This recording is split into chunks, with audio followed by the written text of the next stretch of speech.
In today's show, checking in with the Blazers at the quarter pole of the season, all the stats you need to know and why you need to know them. Welcome to Locked On Blazers. Let's get into it.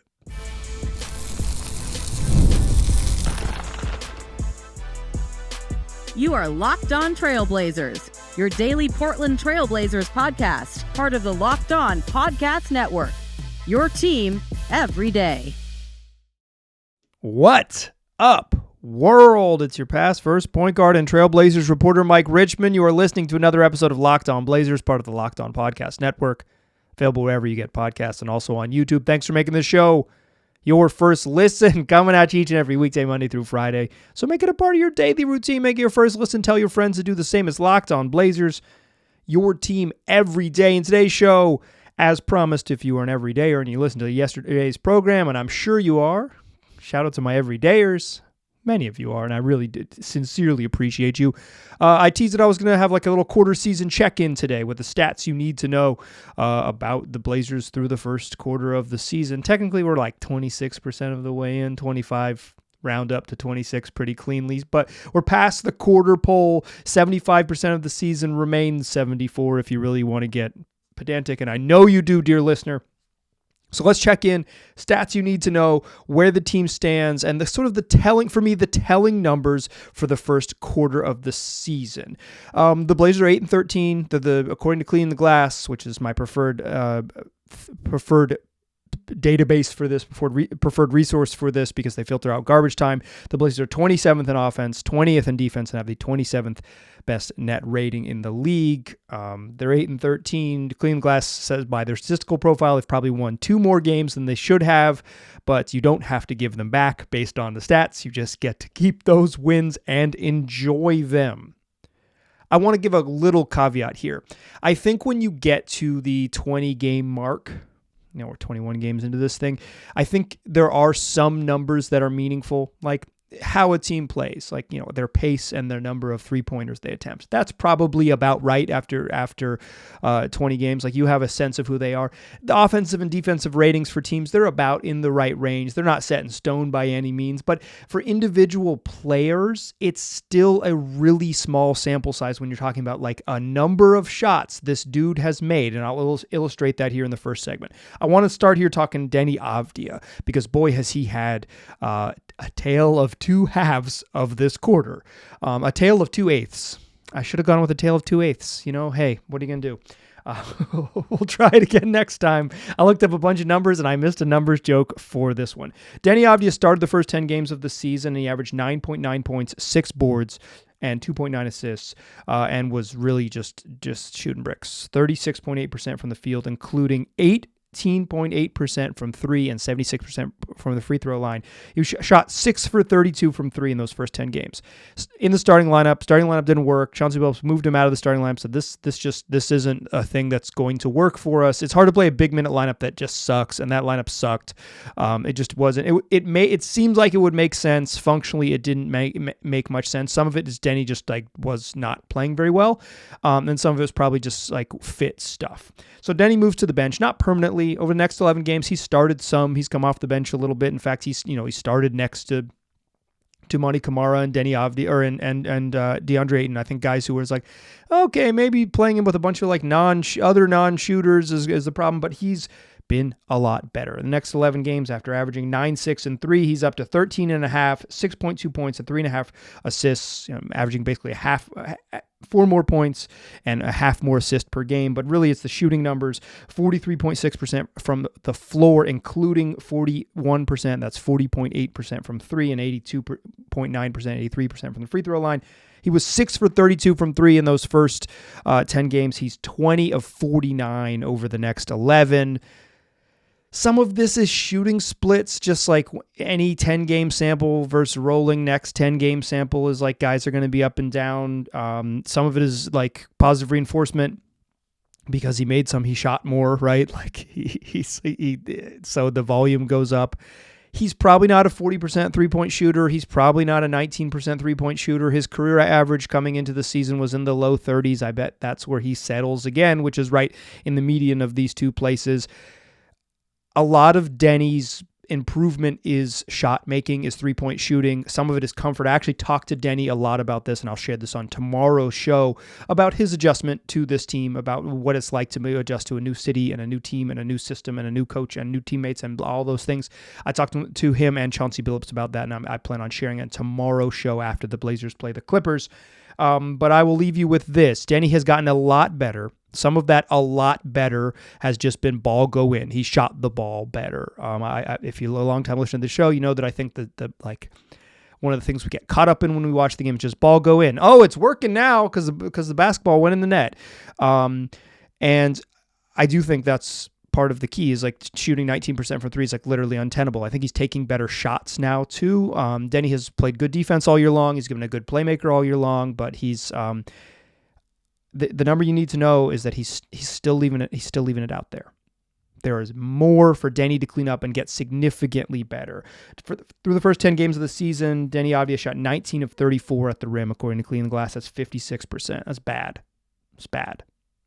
First, a player of his size plays his position. A player that coming into the season was a career 67.3% shooter at the rim. He is way below his career average at the rim through the first 10 games, 56%. And through the next 11 games, where he's gotten significantly better, he shoots 55%, 18 of 33. It's been basically identical at the rim. He has not improved on making layups. Deni Avdija makes layups.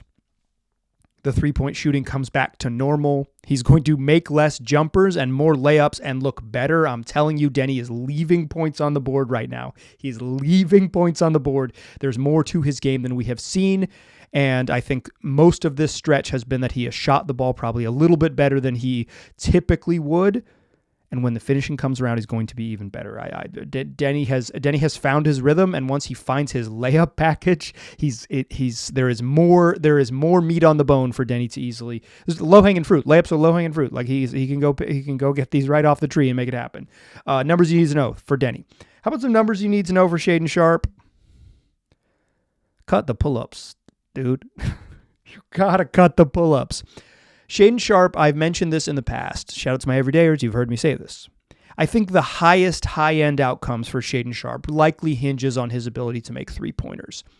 He doesn't need to be like an elite three-point shooter. Like, he's not going to be like, obviously, like if he is an elite three-point shooter, his game's going to go to another level. But like if you're talking about someone like, he has high expectations, right? Like the expectations from the fan base, I think, is Shaedon Sharpe's like a multi-time all-star. If he's going to achieve that, some of it is going to be shooting, right? Like, because he has some other skills. But some of it's going to be three-point shooting. He's going to have to be a three-level scorer to get there in the modern NBA. He's going to have to take threes at volume and make them at volume. Maybe not crazy volume, because there's certainly players, like not every single player in the league needs to bomb away from three, but it's hard to be a player his size and his skill set and not be a guy who shoots threes with regularity unless you live at the rim and live at the free throw line. And he's pretty good at getting the rim. So maybe he bucks that trend a little bit, but I think the highest outcomes, if you're talking the highest outcomes, he has to make threes. And when he takes catch and shoot shots, he makes them. 14 of 34 to begin the season on catch and shoot threes. It's 41%. It's good. Straight up good on catch and shoot threes.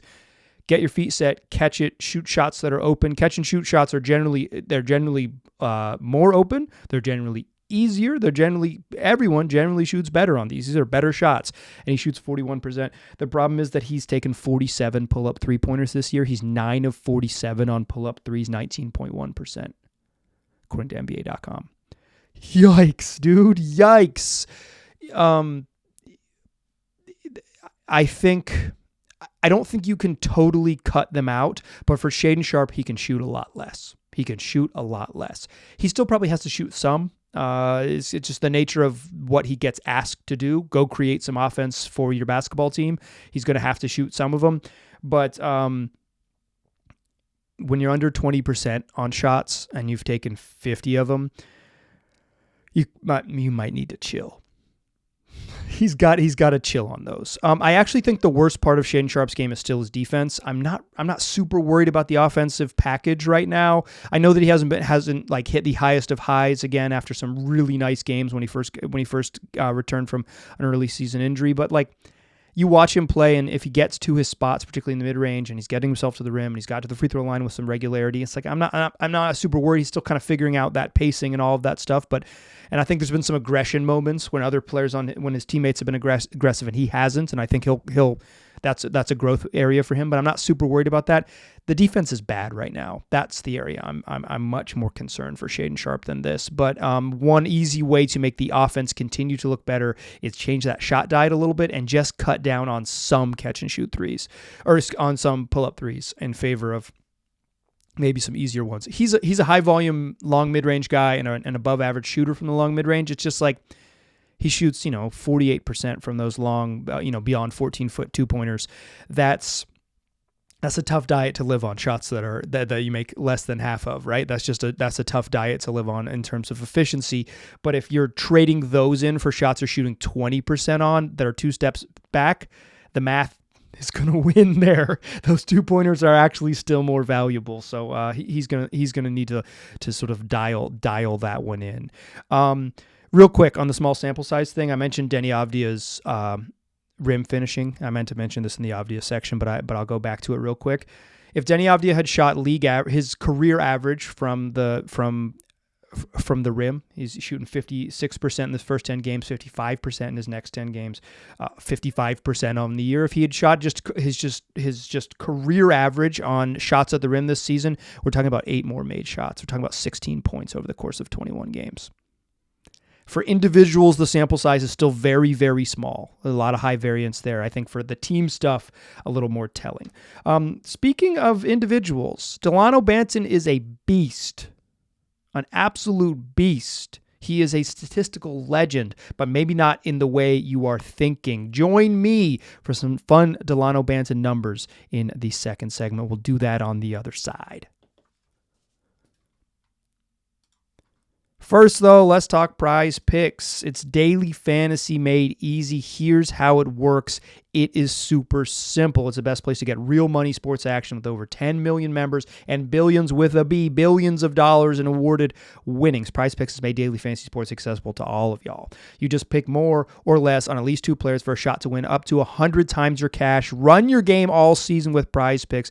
Listen, they invented the flex play. So, you pick, say you want to get 100 times your money with 4 correct picks. Well, absolutely go for it. But with flex play, it means you can still cash out if your lineup isn't perfect. You can double your money even if one of your picks doesn't hit. And if you sign up today, you can get $50 instantly when you play $5. You don't even need to win to receive the $50 bonus. It's guaranteed. So whatever you're looking for, however you want to win some money this basketball season, if you got an inkling on which players might go off and which ones are not going off, you can make your picks in 60 seconds. You just pick more or less and turn your sports opinions into real money all season long. Download the app today. Use the promo code LOCKEDONNBA to get $50 instantly after you play your first $5 lineup. Download that app today.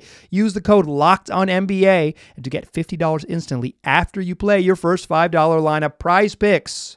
Run your game. All right, here's some more numbers you need to know. Delano Banton is a beast. The Blazers are 19.5 points per 100 possessions. That is a plus 19.5 net rating. Plus 19.5 points per 100 possessions better when Delano Banton is on the court versus when he is on the bench. The best on-off net of anyone on the team by a lot. Second is Jabari Walker. I think this net, the on-off stuff is a little bit noisy. It does rely sometimes on who you're in the game with. Were you on the court when Anthony Simons scored 24 points in about 10 minutes? Guess what? Your on-off numbers look really stinking good. Dude hit 8 straight shots.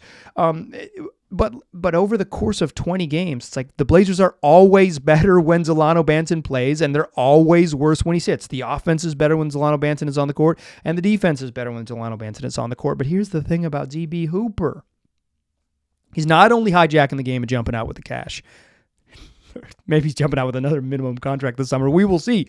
But he's still a high usage, low efficiency guy, right? Like he still has an incredibly high usage rate for a player in his position, and he's still like right around, if not slightly below, depending on how you want to measure it, league average efficiency.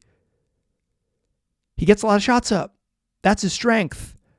But the reason why DB Hooper is so special this year is playmaking on both ends of the court. Delano Banton is an elite shot blocker and an elite stealsman, elite theft artist. Elite.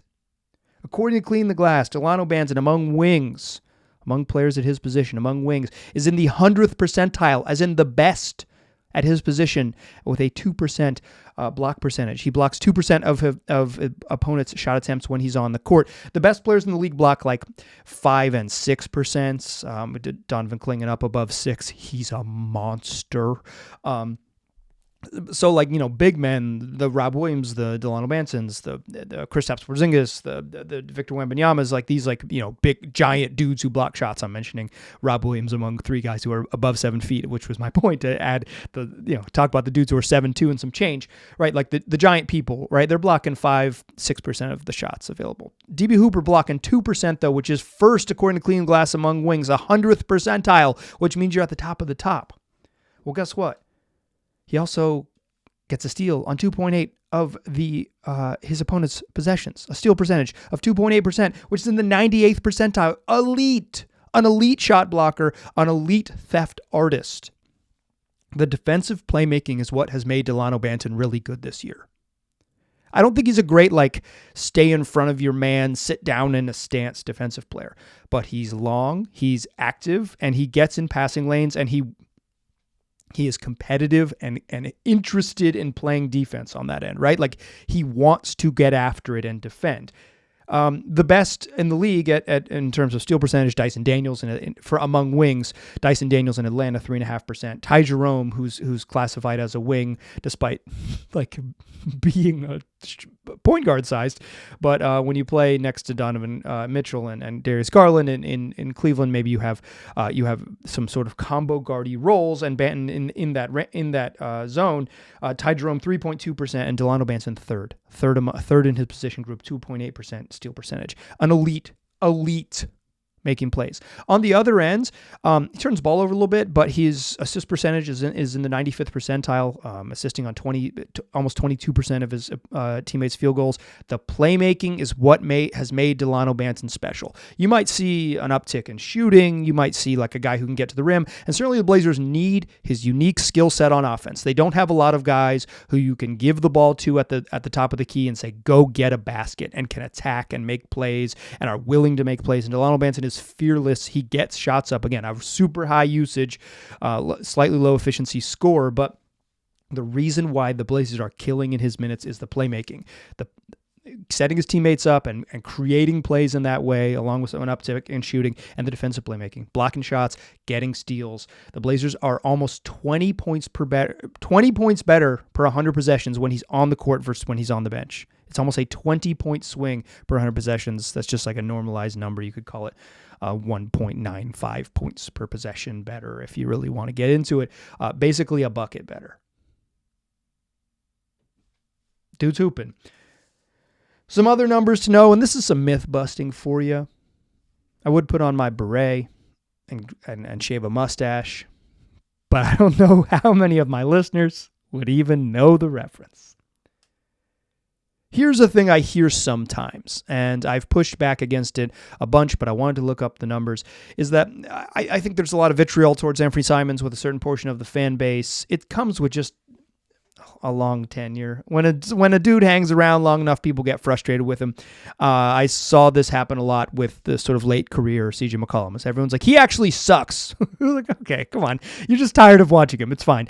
You can just dislike a player for free. Do you know that? You can just say, I don't like this dude. And you don't need to come up with any explanation for it. That is the beauty of fandom. You can say, I don't like him. I don't like him. And you don't need to make up any reason other than that I dislike him. That is totally fine. But I think there is, with this vitriol, it's like the Blazers are so clearly better with Scoot Henderson. So I wanted to look the numbers up and figure out how true that is.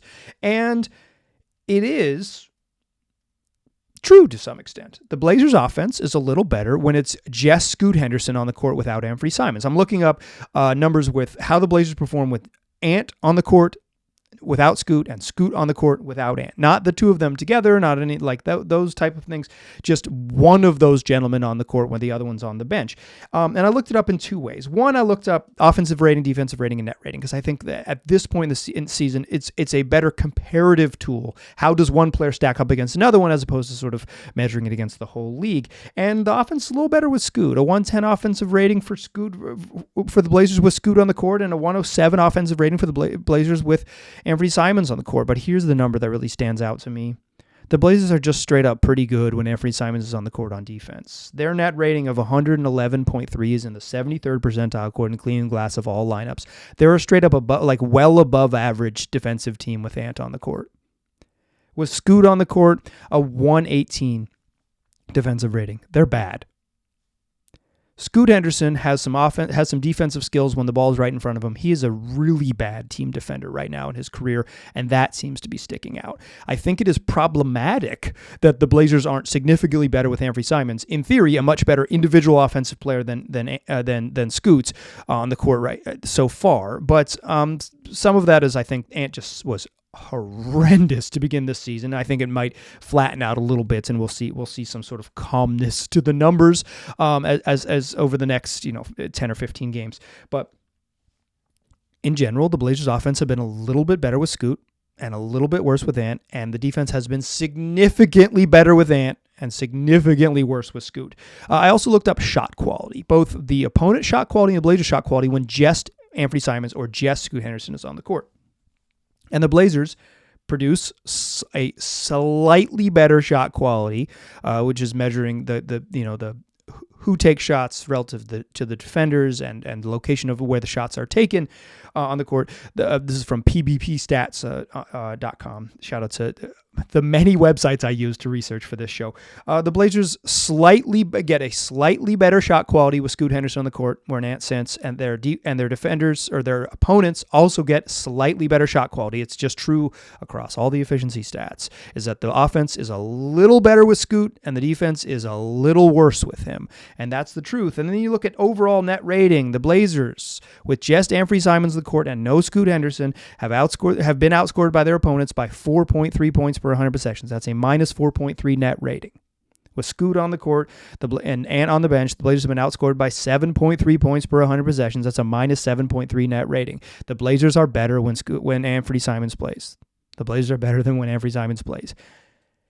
There is a larger conversation to be had about the health of the franchise in perpetuity going forward. If you're a long-time listener to this program, you know that I'm in favor of the Blazers exploring trades for Anthony Simons regardless of the effectiveness of Scoot. Agnostic of Scoot and Shaden Sharp's performances, the young guards on the roster, the Blazers should have and should continue to explore Anthony Simons deals. But the real truth of it so far this season is that they've been better when Ant is on the court. Pretty much all the numbers suggest it. And net rating, just like, do you win your minutes? No, because the Blazers are bad. They're not a very good team. They lose both their minutes, but they lose the minutes by less when it's just Ant and Scoots on the bench. Okay, let's talk about centers. DeAndre Ayton, Donovan Clingan, Rob Williams. We'll talk about all three of those gentlemen to close the program. Meet me on the other side in that third segment, won't ya? First, though, I want to tell you about Game Time. It's the place for last-minute tickets. It's the place that makes buying tickets easy because they have so many different features that make it simple to go see what you want to see, whether that's sports, concerts, comedy, or theater. They got Game Time picks. There's curated selections, so when you pull up the venue on your phone using their super easy, super clean app, you're going to see picks right there with that little Game Time logo that says, you want to sit close? Here's a great deal. You want to sit a little further back? Here's a great deal.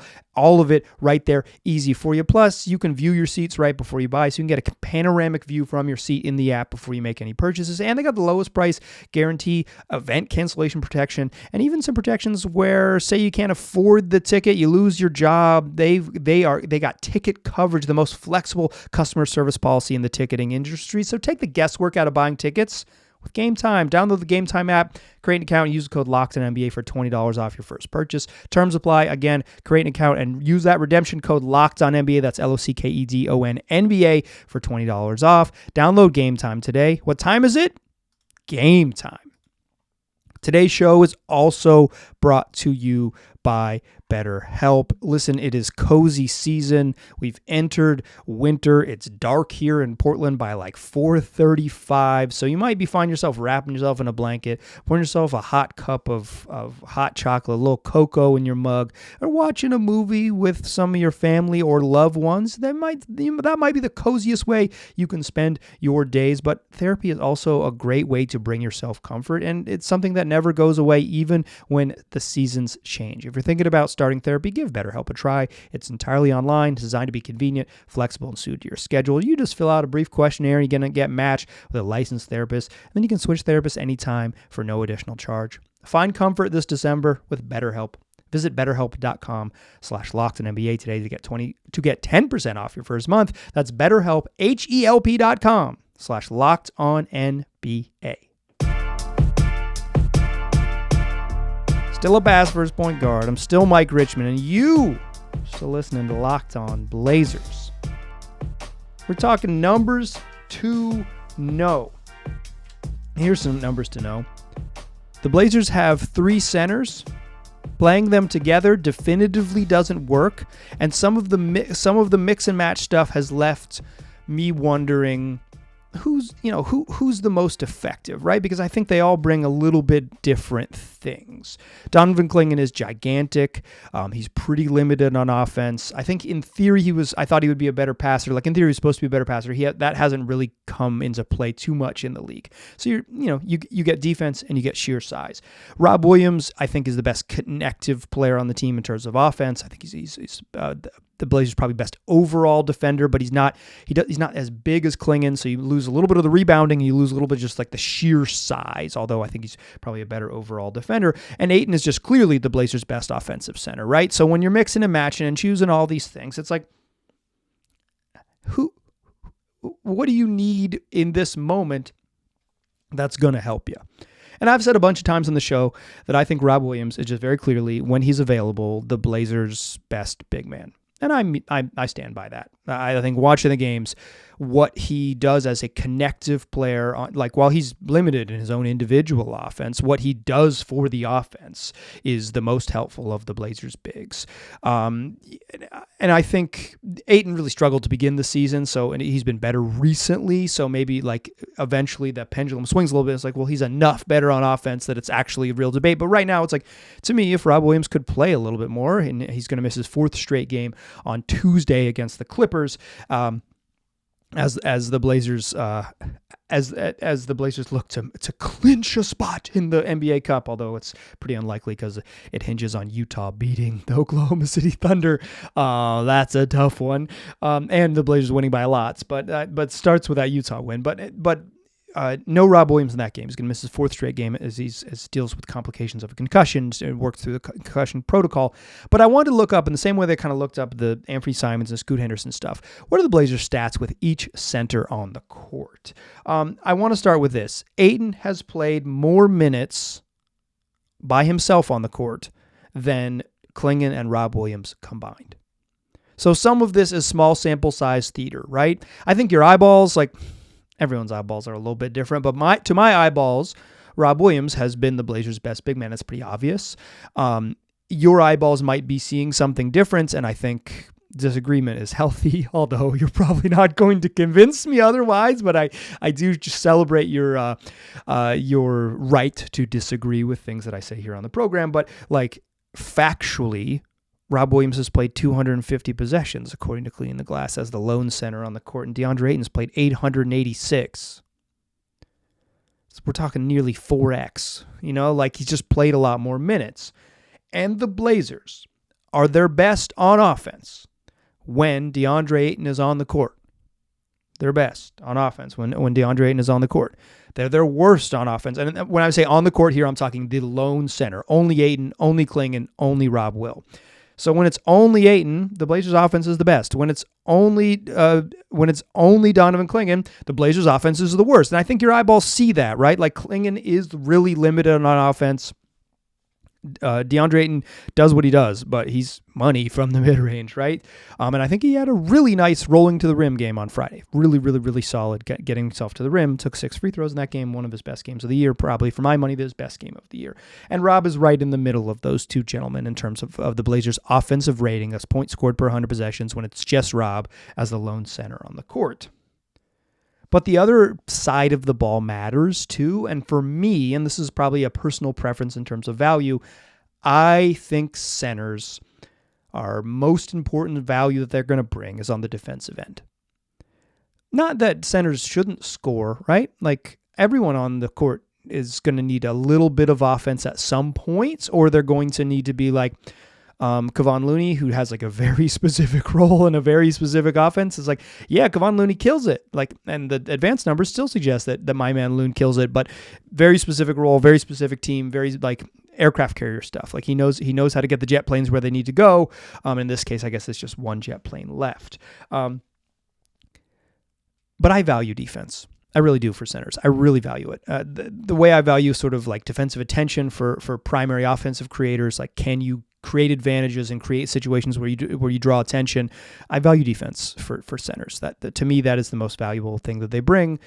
The Blazers have an identical identical defensive rating when it's just Donovan Clingan and just Rob Williams. Those are their two best defensive centers in terms of impact, a 110.8 defensive rating. Pretty solid. When it's just DeAndre Ayton in the game, 115.4, significantly worse when it's DA in the middle. That's just the hard numbers. And so overall, the Blazers, if you're talking net rating, right? That's the difference in points scored per 100 possessions versus points allowed per 100 possessions. Donovan Clingan's net rating, minus 7.9. The Blazers are outscored by about 8 points per 100 possessions when it's just DA at center. Next in the running, Donovan Clingan, minus 5.4 net. The Blazers are outscored by about 5.5 points per 100 possessions when it's just Donovan Clingan. And Rob Williams as the lone center, a net rating of minus 4. The Blazers are outscored by about 4 points per 100 possessions when it's just Rob. Yes, this team isn't very good. Even their best center has a negative net rating. This is just such as life for a team that is where the Blazers are in the sort of cycle of the build. But my eyeballs suggest that Rob Williams is the Blazers' best center. The numbers seem to suggest he's the Blazers' best center. According to dunksandthrees.com, they have an estimated plus-minus stat, which has been updated to include this season's data thus far. Rob Williams is one of two players with a positive estimated plus-minus. It's Rob and it's Delano Banton. DB's been hooping. He's been hijacking the game and jumping out with the cash. And Rob Will, the Blazers' best player in terms of EPM. I don't want to sell you on alphabet soup stat, Duop Reith was, in terms of impact stats, in terms of net rating, was like the Blazers' best player, some indicators he was last year. You watch the games, you know that the numbers don't mean everything.